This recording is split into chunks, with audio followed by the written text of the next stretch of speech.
cool. So, right, I'm on the line with Ben Coomber. He's a nutrition expert and he's owner of Body Type Nutrition. It's bodytypenutrition.co.uk.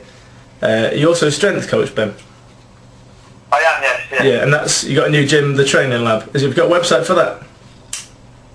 We haven't got it up and running yet. It will be thetraininglab.info or .com. Yeah. Depending on if we can wrestle the .com name off the current owner. Cool. But that will be going live around beginning of Feb, and the gym opens the 13th of Feb. Oh, nice one. Is there a blog on your Body Type Nutrition page? Is there a what, sorry? A blog?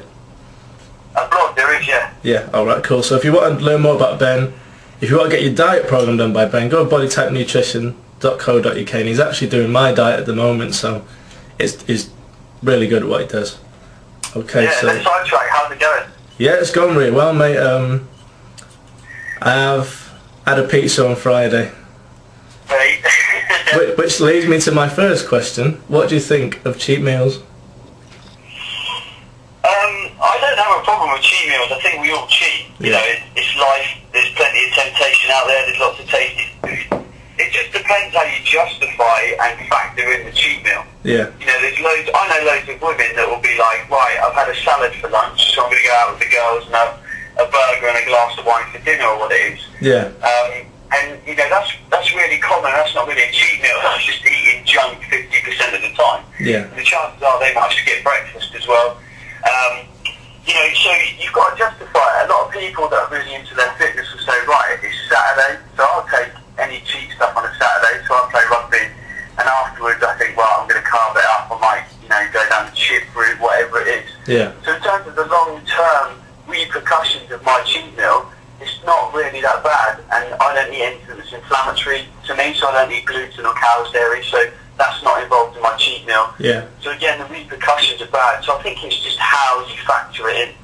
Yeah, because a lot of women do Weight Watchers, don't they? And that's got a point system where I find that they basically save up points to eat shit. Yeah.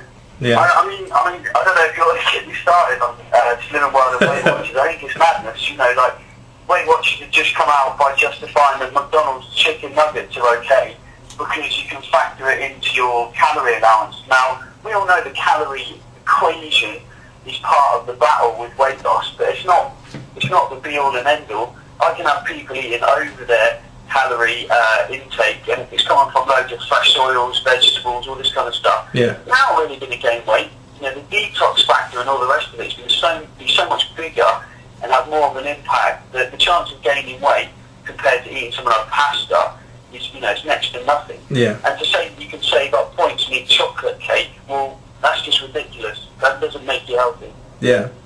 So basically, stay healthy is what you're saying. Yeah. Yeah. Chances are, if you ate for good health, you will lose weight. Yeah. But most time people eat to lose weight, and it's usually negative from a health perspective. Yeah. So that's cool, man. So moving on to our next question. More specific now. So most of my clients are young rugby players. One of the biggest problems is getting these guys to put on muscle mass and maintain it during the season. How do you think they should be eating to support the strength training if everything else is going well? How should they be eating? So for rugby players, it's really important to cycle carbohydrates. Yeah. And I think it is with any individual, any athlete. Carbs are, you know, there for recovery. We don't necessarily need them for energy. That's a bit of a flawed perspective to say that carbs give us energy when every macronutrient can give us energy. Yeah. So after training, you know, gains and the rest of it, you know, we need to be piling in the carbs. You know, the rest of the time, there's still a health factor, so fruits, vegetables, with ample protein and good fats and stuff. Yeah. And, you know, a lot of the time, because a rugby player eats a lot, has a high calorie demand, there is going to be times when you're like, right, I want you to take 1 or 2 protein shakes or something a day, literally, to get that calorie need into their body, because sometimes it's just not practical to always take on board food. Yeah. And we all know that. I think the other thing with maintaining mass as well is regulating their stress. So rugby is a highly stressed game. It's going to put the body into a bit of a catabolic state afterwards for a while. Yeah. So weight training has got to be managed very well. And I'd say in season, probably 2 full body weight training sessions and maybe a small accessory program is probably as much as they're going to be able to handle if they're training, let's say, twice a week and then playing at the weekend. Yeah. So managing the stress as well, because we all know, stress is catabolic to the body. It's going to help break down tissues. So we need to manage that. Yeah. Well, I've recently found we used to do a kind of a DeFranco West Side style max effort stuff. So we did twice a week, and this is in season, like 15-year-old rugby players. Twice a week, did one squat session and all the accessory stuff, and then their power and their sprint work was in that session as well. And the other session was bench press or upper body pulling, and we did all the max effort stuff for that. So that was kind of a split, 2 times a week, 1 lower body, 1 upper body. But since the new year, we switched to doing 2 whole body sessions. Squat, bench press and pull-ups is the main strength exercises, and then all the accessory stuff afterwards. But the first session of the week's kind of heavy, 3 times 3 for each one.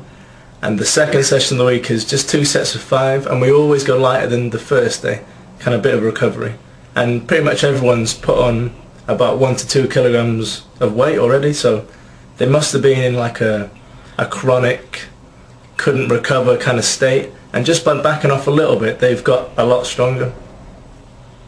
Yeah, and it's really hard to get a rugby player to do that because, most rugby players like me and stuff, you like lifting weights, you like the effect it has physically on your body, and, in terms of performance, you've really got to sell the dream in terms of why you might be backing off in terms of volume. Yeah. Again, you've got to know when to cycle those phases as well. It's well written how we cycle phases in and out of rugby. Especially in season, the key thing is to keep up levels of strength and power. Yeah. To keep the performance on the pitch, and you might only dip into, should we say, more hypertrophy based sets now and again because we know the volume is going to kick into recovery. So kind of what you've done, you've played about with that, and you only really find out these things over time with a bit of trial and error. Yeah. There's no black and white answer. There's a whole load of grey. Yeah, definitely. So carb cycle. Is it during the week? You say like a kind of the same sort of days, taking the carbs and. So I'll give you a little outline. Let's take a club level player that would train in the evening, whether it's weights or training. So the breakfast, I would always go for protein heavy and fat heavy breakfast. Yeah. Again, to control body composition, insulin output and stuff. So like a big cheese omelette with veggies. Yeah. And then lunch, you just want it fresh, meat heavy. So like a big chunky salad with a bit of fruit and some nuts as well. And then early afternoon you might have a little, depending on how the person runs, because people do respond differently to carbohydrates. So you might have like a little carb protein snack or like a shake. Yeah. Let's say they're training at about 6. Again, the evening a bit more of a perfect time to carb load in terms of like serotonin output for sleep and recovery and stuff. Let's say they finish smashing the weights at 8. That's when you're going to hit like the rice, the steak, maybe a shake on top of that, some fish oils, maybe even fish, and that's when the majority of carbs come in. Yeah. And there's no need to go overboard. Like, studies have shown that about 60 grams of simple carbohydrates is going to replenish most of your needs in terms of depletion. So like a big fistful of potato and rice is probably about where you're going to max out on, depending on the size of the individual. So you don't need like a plate of pasta, to restore that glycogen. Yeah. So that's kind of how I manage it, really. In terms of the carb-based meal that you have after you train, you got a plate. So is it like a third of the plate will be covered in meat, third in carbs, third in kind of veg, something like that? Yeah, I'd say it's a rough outline, yeah. Yeah? You might even cut back on the meat portion fractionally to allow a bit more veggies and carbs. Yeah. But yeah, that's roughly how for the majority of rugby players, yeah. Alright, cool. So the next question I'm going to ask is, what's the biggest mistake that you see athletes making with their eating? But I guess having a big plate of pasta all the time is probably a big mistake, isn't it? Yeah. So, I mean, for me, a calorie has to be worthwhile eating. So you've got to say to yourself, this calorie that I'm about to eat and this plate of calories, what is it doing and what purpose is it serving? It needs to serve health, performance, longevity. So if we're having a plate of pasta, do I need all that pasta to replenish myself? No. So I cut out some of the pasta and I say, right, I need to think about health, recovery. So that's when the vegetables come in and the fruits. And then the protein comes in to balance it all out, slow digestive, repair muscles, that kind of thing. So always look at your plate and say, what is the value of the calories that I'm eating here? Yeah. And if they are not serving a purpose or a value, then ditch them and replace them. Yeah. That's why when people say, oh, so I eat whole grain cereal for breakfast, that has no value, much to eat cardboard. Yeah. It's not going to sustain life. You still need to be looking to like fruits and vegetables at breakfast time, lean proteins, healthy fats. Just because breakfast has been advertised for 50 years by Mr. Kellogg's, it doesn't mean it's right. Yeah, and the biggest thing that I've found since doing your diet plan is that I thought I'd be hungry, but I'm not. I feel exactly the same. Yeah. And I guess that's because I'm having more fats to replace the carbs, is that right? Exactly, yeah. So, I mean, you don't have to eat many fat calories to make up carb calories, because they're more calorie dense. And they'll slow down digestion as well. So where we always used to say, oh, I need to fill up on carbs to make you, feel fuller for longer. Yeah. For a start, you're retaining water, you're getting bloated from the carb sources and stuff. So there's a bit of a faulty perception of why you're eating that carb to fill up. If I told you to eat 6 eggs and a load of veggies, that's going to fill you up. Yeah. Regardless, compared to a plate of pasta, and the health benefit is going to be, tenfold. Yeah. Cool, man. So in terms of basic rules that everyone could follow, whether they're an athlete or not, is make sure that you regulate your stress, make sure the calories you eat are for your health, they improve performance if you're an athlete, and just generally drop carbs and increase veg. Yeah. Yeah? They're good rules to follow. Yeah, definitely. But let's not tarnish, carbohydrates in any way. Let's, they're very important, especially for hormone levels, and that's why you've got to regulate when they come in and out. Yeah. The people that go on a low carb diet end up becoming a bit of a carbohydrate indigestion, and it's like, you just got to know how to bring them in and out, very intelligently, because we've got to keep the metabolism healthy. Carbs have probiotic effects in terms of the gut flora and stuff. Yeah. So no macronutrient is bad, it's just knowing when and how. So in general, there's kind of nothing's bad, but they're not in the right balance, need to be tweaked a little bit. Yeah. Alright, cool. And, so balance is an interesting one. People always say to me, oh, I eat a balanced diet. What does balance mean? Do people know what balance means? Cereal for breakfast, sandwich for lunch, and meat and veg for dinner is not bad. It wouldn't be balanced in my eyes, but might in there. Yeah. Yeah. You've really got to assess that balance. But I would say for the most part, and as a blanket generalisation, we rely too much on carbohydrates for our food. Cool. Everywhere. And it's cheap food. That's why Mr. Kellogg's likes you to eat it. Yeah. So sticking on this kind of carbs after training point, when I was at uni doing my sports science degree, we got taught that post-workout you have carbs and protein within that first hour, 45 minutes to an hour of finishing your workout. And this can increase protein synthesis, like recovery and growth, by up to 200%. They also said that you should keep eating carbs every 2 hours for 2 or 3 meals after training. What are your thoughts on those points? Yeah, so the problem is our justification on carbohydrates. So carbohydrates come from a plethora of sources. Yeah. So this, it depends on the training bout as well. So if you've gone into the gym, let's take a bodybuilder, for example, who's gone in and done chest and back for his workout. Yeah. Now the amount he depletes his carbohydrate levels is pretty negligible. He's not going to need a great deal to restore that. And if anything, he could go very low carb and still experience, even glycogen repletion, because he's going to be doing it over a course of days before he trains again. Yeah. You compare that to a marathon runner, it's completely different. He is going to totally tap out his carb sources during the run. Yeah. So for him to come back and have a carb-heavy meal and then snack on carbs regularly afterwards, I would say, yeah, that is perfectly justified. Yeah. In the bodybuilder, it's perfectly unjustified, because the bodybuilder then negates health as a result of the perception of needing carbs and protein. Yeah. He then goes, right, chicken and rice, 2 hours later, chicken and rice, 2 hours later, chicken and rice. Really, we should say, well, chicken and veggies, maybe a tidbit bit of rice. Chicken and veggies, maybe a tidbit bit of rice. Yeah. So where the justification is right, you've got to analyse the person's needs, and everyone's energy expenditure and demand is totally different.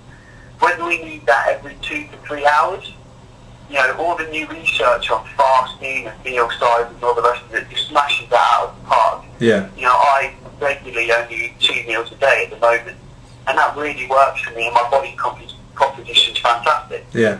I will change that at some point, because I will want to really ramp up my training, and going for long periods without food won't be ideal. Yeah. But at the moment it works perfectly for what I'm doing. Cool, man. So just having that sugars and protein shake after training is usually enough. Yeah. Yeah. So I'll give you an example. At the moment, at lunchtime, I'll train just before lunch, and I will have a very fast-acting carb and protein formula with an amino blend in it. Yeah. It's geared to my needs, and then after that I'll have a big meal, really big, but I'll probably only have like a little fistful of carbs. The rest will be tons of veggies, moderate amount of fat, and a really good serving of protein. Yeah. And then I'll probably snack on a protein, small veggie feeding, then I'll have a big dinner. Yeah. And in terms of my performance, I'm sprint training, I'm playing rugby, I'm lifting weights 4 days a week. Yeah. My performance is sky high, and my carbs is probably floating at around 150 grams a day. Yeah. That's cool, man. That's cool. So If you take on the typical sports science style carb load, which is probably more likely around 500 grams, which is totally unnecessary. well, I think it was at least 6 grams of carbs per kilo of body weight was what we got taught per day. Per day. Yeah, it's probably a sports science average. But there's not many people apart from runners and endurance athletes that are depleting their levels to that extent. Yeah. And seeing as we, talking on the phone now, work more in strength and power-based sports, Yeah. or strength endurance, the carb needs, again, are different. Yeah. Because I was doing the anabolic diet. I did it for about 3 or 4 weeks when I was at uni, and I got into a conversation with my lecturer there, and he pretty much ripped the diet apart and said, because insulin's the most anabolic hormone, you need to take the sugars in after training.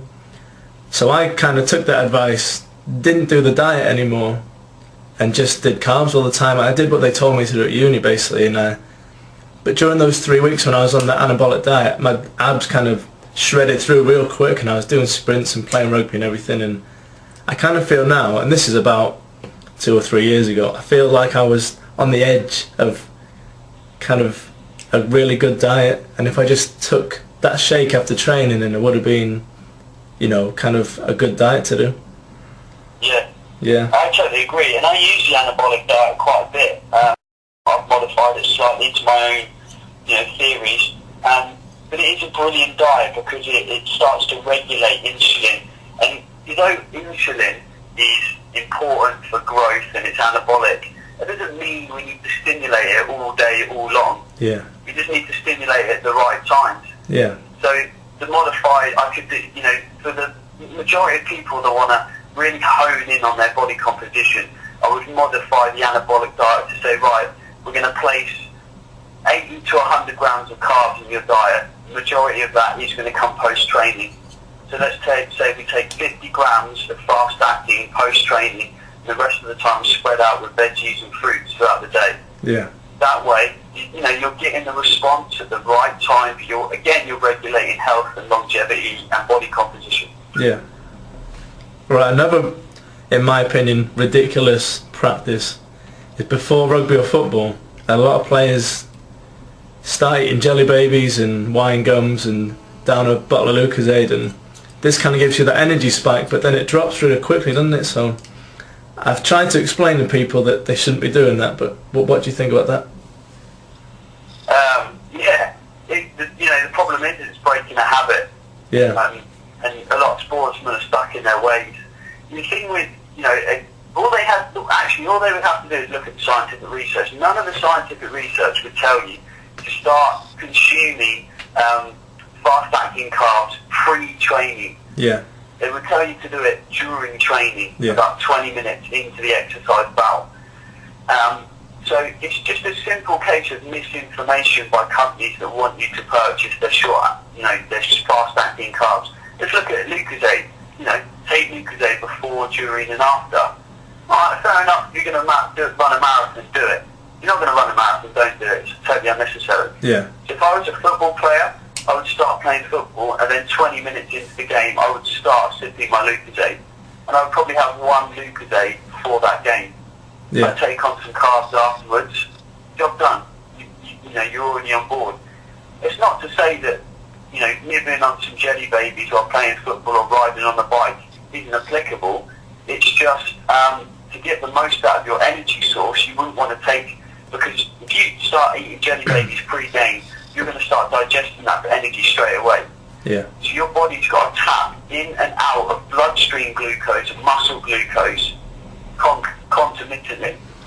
But you want it to tap into its own energy stores and own blood glucose level while the game starts, and then you want to just keep drip feeding during the game. Yeah. You can keep doing it, and it will regulate its energy metabolism more efficiently that way.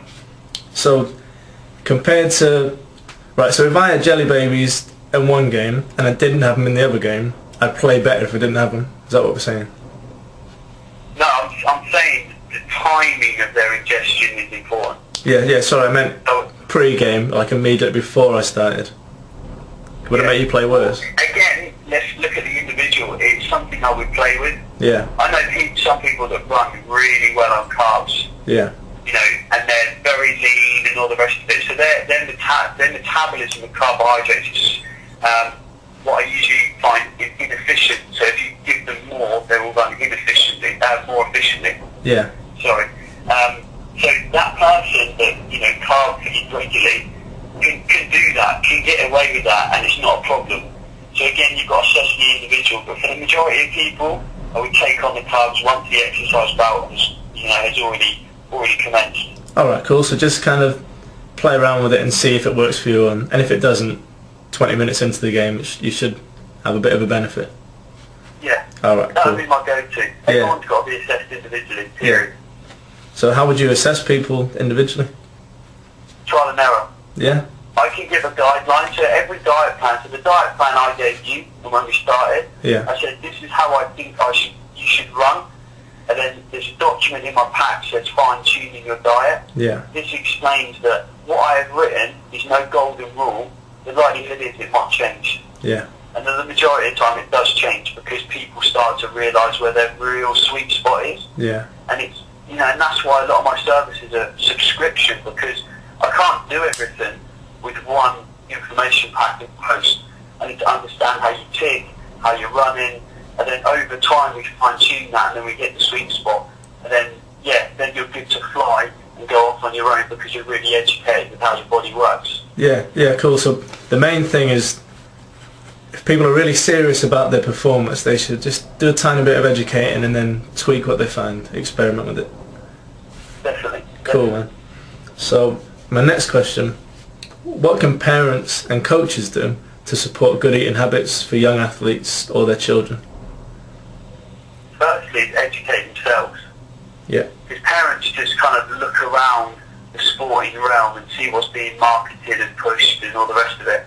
Hence, mum is going to go out and happily buy little Johnny a 6-pack of Lucozade so he can play football at the weekend. Yeah. Because the perception is that is what is needed to play sport. So parents need to educate themselves, and then they need to never neglect the fact that their child has a requirement for its health. Yeah. And I find we tend to forget that a lot of the time. parents just think, right, my child needs energy, and that's it. So that's when cereal comes in for breakfast, and they've got sandwiches and fruit and that kind of thing. But really, we need to say, right, I can get that energy, but from foods that are more healthful. Yeah. So from an early age, a child has to be fed a variety of foods, because the less and less variety you give them, the more and more they will say, no, I want that, no, I want that, because it's satisfied, let's say, a sweet taste or a fatty or a salty taste, hence processed foods. So parent always has to say, right, like with their health, and the child is no different. What do I need? Oh, my child needs vitamins and minerals. Where do they come from? Right, out of vegetables. It needs protein. Where do they come from? It comes from animal sources. Now it needs fats for hormone health. The rest of it, where do I get that from? You know, animals, avocado, olive, butter, that kind of thing. Yeah. And to me, parents never connect those dots. They just think, oh, a kid needs energy. This will give it energy because it's got a carb-reading theory. And what do you think what if the parents are vegetarian and they won't feed the child protein from animal source? Yeah, definitely. Every vegetarian, I would question their values, because I find some of the time people have a faulty perception of sometimes why they're a vegetarian. Yeah. If people are not comfortable with eating animals because of the humanity reasons and that kind of thing, I totally understand that and I work around it.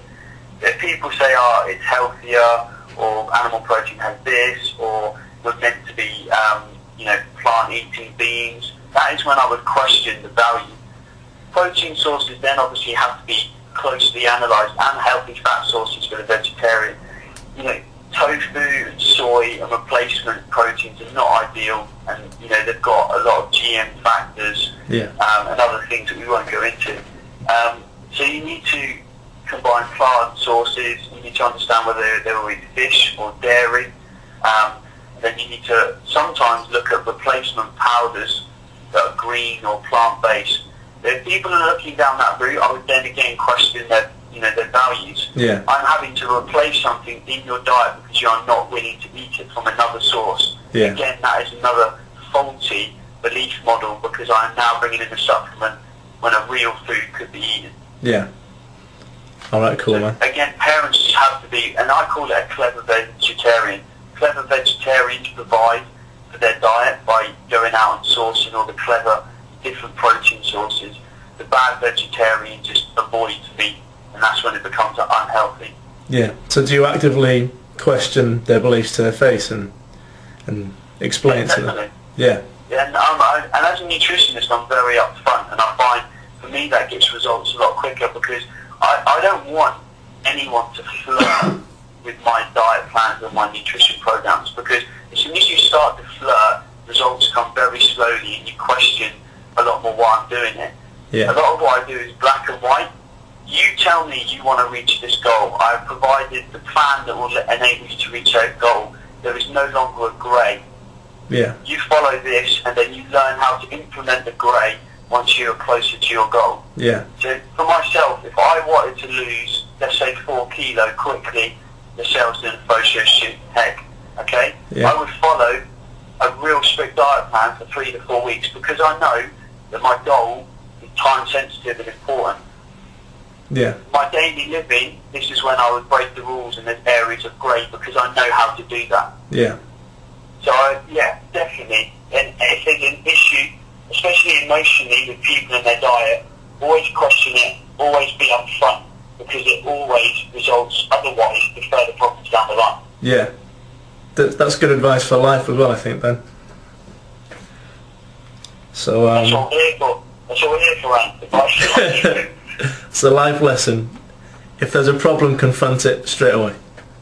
Yeah, definitely. Alright, cool. So I've got another question, but we can miss out if you want, because it kind of overlaps. How can we help young athletes realise the potential of a great diet, and can we help them to prepare meals and get involved with food shopping, and would that help? Yeah, I think, the real problem with this is, starting kids young. Yeah. So I've always had an interest in food. That's not to say I've always been healthy and fit, because I wasn't. I've been obese at one stage. Yeah. But from a young age, my mum got me involved in the cooking and the preparation of food, and she taught me the value of why we eat this and why we eat that. If you let your child get too old and then start to say, right, we're going to eat healthily, the child won't see the value in that because you have already taught the child what it already considers good health. Yeah. Because you've been living that way for the last, let's say, 12 years. You've now got to impose a new system in your family that says, sorry, little Johnny, I've been teaching you badly for the last 12 years, we're now going to change everything. And that means you're now going to bring in new foods and all the rest of it. So yeah, you've got to get your kids involved young. You've got to almost dress up the fun factor of food. I mean, I don't have a child. I should make some pretty good assumptions. You know, if I was going to dress up the value of eating vegetables as a child, I would make it fun at the dinner table. You know, you've got to find angles of why people might eat or consume a particular food. Yeah. But the nice thing is, when you do it at a young age, you don't usually have to justify things. Because what you put on their plate, they just see as the food that they are designed and destined to eat. But what if you don't start them at a young age? What if you've got like a really angry teenage kid that we want to try and make them healthier? Yeah, no, I think you've got to do baby steps. Yeah. So, not long ago I was working with UK Tennis and all their youth people in the north. Yeah. And, you know, I was dealing with some kids that have been pretty much fed sugar their whole adolescent, from cereals, drinks, sweets, all the rest of it. Yeah. And every kid had a massive list of what it couldn't eat. You know, oh, they won't eat that, they won't eat this, the only fruit they'll eat is a banana and stuff. Yeah. And I think, well, why are they like that? Because the banana is the only fruit that you fed them throughout their childhood, because you believe it's a fruit that provides them energy. Yeah. So you then got to sit down and create a long-term plan. Right, for this 2 weeks we're going to implement this food source. For the next 2 weeks we're going to build and bring in this. And then we're slowly not going to buy this. And that's when it becomes a long-term mission. Yeah. And a lot of the time people aren't prepared for the long-term fight because it's a lot of effort. Yeah. So I remember a client about 3 months ago that I sat down and we created a 6-month plan that said, right, this week we're going to take out this food, then we're going to bring in this food. And slowly the child doesn't notice the evolution because we never made an issue about it. Yeah. We never even said to the child, oh, we're not going to buy this week because it's bad for you. We just didn't buy it and didn't mention it. Yeah. And over time it worked because, you know, it was slow evolution. Yeah. And it became habit. And habit is an important thing. We're used to something, it's hard to break it. So you've got to work out a strategy around it. Yeah. You've pretty much answered the next question, which was, what are your top tips on making exercise and diet a habit that people can keep doing for the rest of their lives? And you just said take things in baby steps. Have faith that it's going to work. Yeah, positivity and belief, but most of all, find something that you enjoy. Yeah. So, you know, I believe that for women and men, weight and strength-based training is totally essential if you want a good and healthy body composition. Just because I believe that, it doesn't mean I'm going to take a female client and say, right, I want you squatting and doing pull-ups 3 times a week, because for a start, they're not going to enjoy that. Yeah. So I need to find the cost-benefit ratio. So I'm going to say, right, you're going to come to my studio and you're going to do group exercise, where we're going to run around and do this, that and the other and have some fun. Yeah. They're buying, because I've brought a fun factor into exercise, you're going to be pretty quick. And then there's a cost-benefit ratio, because they may start to say, oh, I'm getting, this is looking better and this is looking meaner, how do I get more of that? And then I say, right, I think twice a week we should do some heavy squatting and that kind of thing. And then they've already seen the benefit of exercise and what it can do. Yeah. So I lift weights in the gym because I increase my performance and I like to look good. Yeah. So from both of those angles, I understand that I'm doing that exercise for a reason. And sometimes I might be in the gym and go, well, you know, why am I doing this? And I'm like, hang on, because it makes me look good naked, let's be honest. Yeah. So you've got to find that fun factor and then bring in the cost-benefit ratio. So you sell them what they want and give them what they need, basically. Exactly. Yeah, cool. Okay. Moving away from that then, I've heard that when an athlete, or it don't have to be an athlete, but when a person has a lower percentage of body fat, when they're leaner, it's easier for them to put on muscle. Is that right? And can you describe it? Oh, yeah. So let's make a sweeping generalisation, but not forget everyone's an individual. Yeah. So when someone's leaner, they will usually have better regulation of their hormones, Right. better regulation of insulin and their blood sugar level, and possibly eating better from a starting point. Yeah. So because there are so many boxes that are already ticked, to then increase a stress such as building muscle, the body can handle it. Yeah. If someone's more overweight, they've got more metabolic damage, more hormone damage, more insulin, leptin, etc., dysregulation. Yeah. So to then put muscle on them is difficult because so many boxes are unticked. Yeah. So it's balance. You know, the body can handle stress when it's less stressed. Yeah. If someone's overweight, the likelihood is they are stressed, and that would, for me, that would be the black and white reason. Yeah. So kind of get the foundation first will help, regardless of Exactly. of anything else. Yeah, and Cool. that's why I think the face of sports nutrition is changing to a certain degree. You know, 10 years ago we were writing about sugars and aminos and all this kind of stuff. Now we're writing about gut health and immune systems and all the rest of it, because without that, it's nothing. There's no point putting a fancy protein or amino-based supplement into your gut if it cannot absorb it. It's a waste of cash. Yeah. So what do you think? I've got a question on here. In 10 years from now, what do you reckon will change regarding diets and diet plans for elite athletes? What's like the next big thing? Do you know what? I don't know. Yeah. I already see that we are coming to quite I think the people at the top of their industry as well. Now, the people that I converse with, who are also top in the industry, pretty much think along the same lines as I do. Yeah. You know, you've removed this inflammatory, fix the gut, fix the immune system, you know, sort the right macronutrients out, and then build on top of that. Yeah. Because really, that's the foundation of health, and which is why the caveman and ancestral way of eating has become so popular, because it's how we're designed to eat. Yeah. So basically what we're doing now is we're matching our lifestyle and our nutrition and our diet with what our genetics are primed to do. Yeah. So really, once we've got comfortable and got our feet under the table with those theories, new products and stuff and ways of doing things might come out that say, right, once you've got all these boxes ticked, you can now start doing this because it's funky and it's cool and it works. Yeah. So At once the moment, I see us coming to a bit of a roadblock because we're just eating or starting to eat the way our bodies are designed to. yeah. So you think like we've made good progress already. You think that in terms of elite athletes, once they sort out their health and that foundation, then you can build on that. So we're kind of already doing really well in terms of good nutrition. Definitely. Yeah, I think so. Cool, man. Which leads me to, once someone has their diet in order and that kind of healthy foundation set up that we talked about, what supplements do you typically recommend?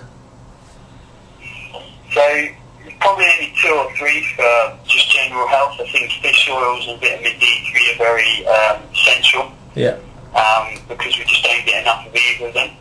And then if I was to recommend a third, it would probably be either probiotics or a green superfood formula that basically just aims to really power down loads of fruits, vegetables, like it's just basically really dense nutrition. Yeah.